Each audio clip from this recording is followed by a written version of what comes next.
Paul had a lot to say.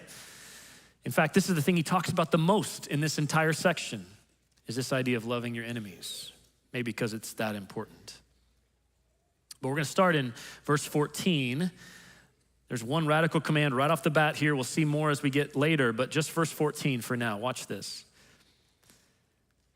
Bless those who persecute you.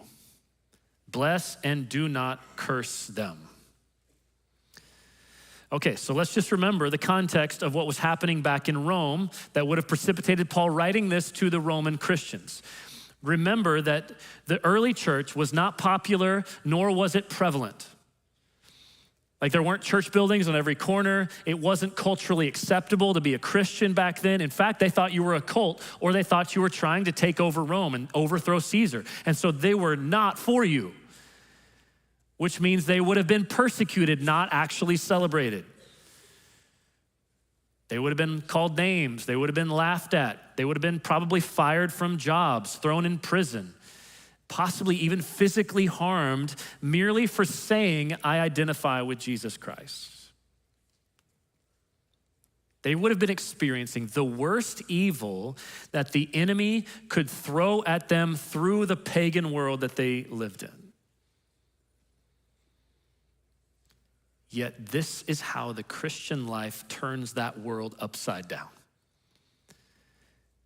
Where the world says get even, Jesus says get blessing.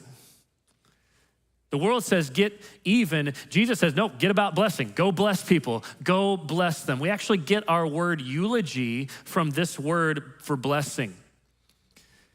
Because what's a eulogy at a funeral, right? It's you saying honorable things, kind, blessing things about the person who's died. That's a eulogy. That's the word we get it from here. The blessing that he's saying we should give to those who persecute us.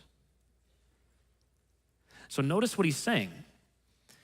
He's not saying just be polite to your enemies.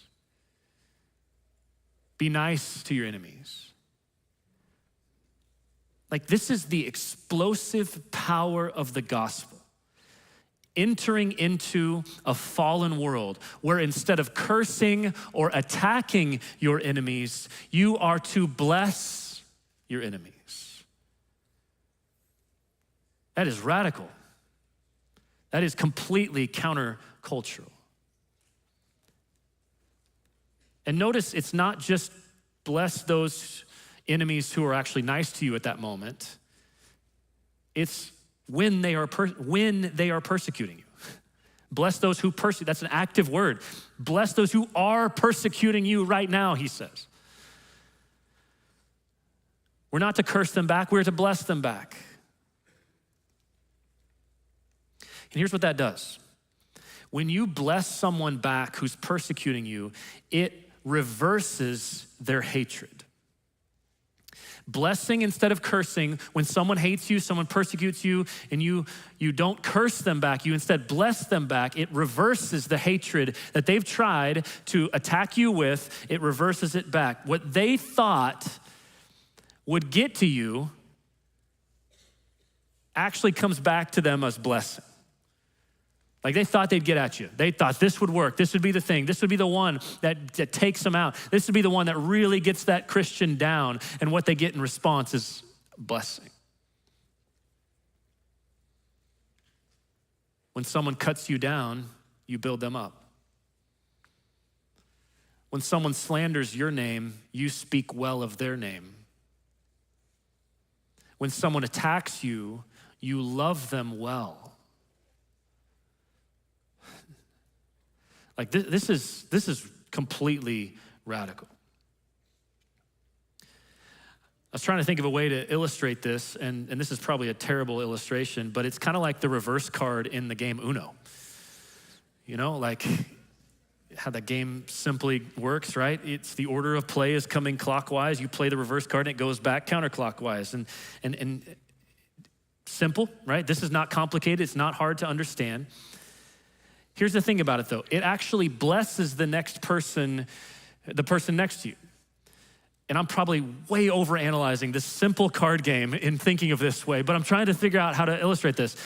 But imagine this, right? So it's coming your way and you play the reverse card and the person next to you, it blesses them by giving them an opportunity to play another card instead of waiting all the way around the circle to where they have to play again. Okay, that didn't work. All right, so when we bless our persecutors, it's the ultimate reverse card.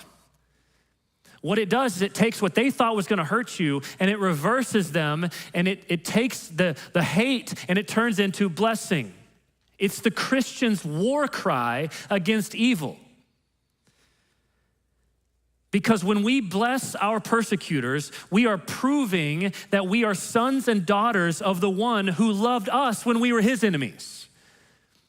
Like, that's the reversal of this. It's not like it's eye for an eye thing anymore. It's no, I am instead completely different now. I've loved you like Christ has loved me. It's just illustrating what Jesus did while hanging on the cross. He didn't curse those who nailed him to the cross. What did he do? He blessed them. He said, Father, forgive them, for they know not what they do. He didn't curse back. He blessed back.